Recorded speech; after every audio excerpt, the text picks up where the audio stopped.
नमस्कार बांधवांनो, जय जिजाऊ जय शिवराय। आपण खालापूर टोल नाक्यावरती आहोत। मुंबईमध्ये पोहोचण्यासाठी काही अंतरावरच आपण आता या ठिकाणी आलेलो आहोत आणि काही अंतरावर आता मुंबई जवळ आलेली आहे।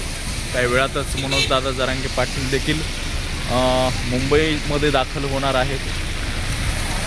1-2 तासात मुंबईमध्ये दाखल होणार आहेत, आंदोलनस्थळी दाखल होणार आहेत। तर या ठिकाणी बघू शकतो आपण, हा खालापूरचा टोल नाका आहे आणि या ठिकाणी सर्व मराठा बांधव हळूहळू येत आहेत। आंदोलन स्थळावर देखील काही मराठा बांधव जाऊन पोहोचलेले आहेत। काही मराठा बांधव ज्या ठिकाणी पार्किंगची व्यवस्था करण्यात आलेली आहे अशा ठिकाणी देखील पोहोचलेले आहेत आणि काही पाठीमागे देखील आहेत आणि सर्वात जास्त मनोज जरांगे पाटील यांच्यासोबत मराठा बांधव सोबत आहे। सध्या आपण खालापूरचा हा टोल नाका पाहतोय। या ठिकाणी प्रचंड मोठ्या संख्येने मराठा समाज येत असताना पाहतोय। पुढे देखील मराठा बांधव मोठ्या संख्येने गेलेले आहेत आणि आता हळूहळू मराठा बांधव मुंबईमध्ये जातोय। त्यामुळे आता सरकारची देखील धास्ती या ठिकाणी वाढल्याचं आपल्याला पाहण्यास मिळणारच आहे नक्कीच। मात्र मुंबईची जे काही नवी मुंबई आहे त्याची देखील वाहतुकीमध्ये मोठे बदल करण्यात आलेले आहेत।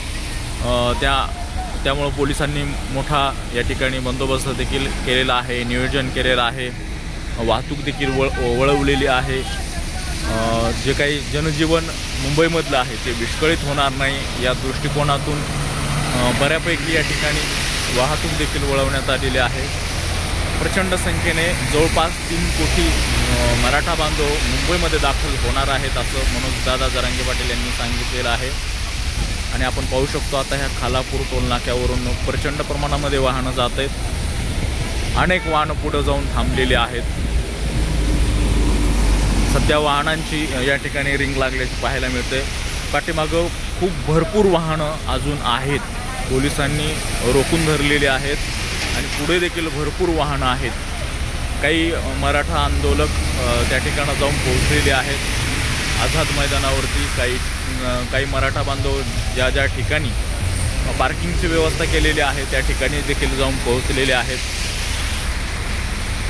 मात्र हे मुंबईच्या अलीकडचं जे खालापूरचं टोल नाका आहे त्या ठिकाणचं स्थळ आहे। बघा मराठा बांधव कशा पद्धतीनं मुंबईमध्ये दाखल होत आहेत।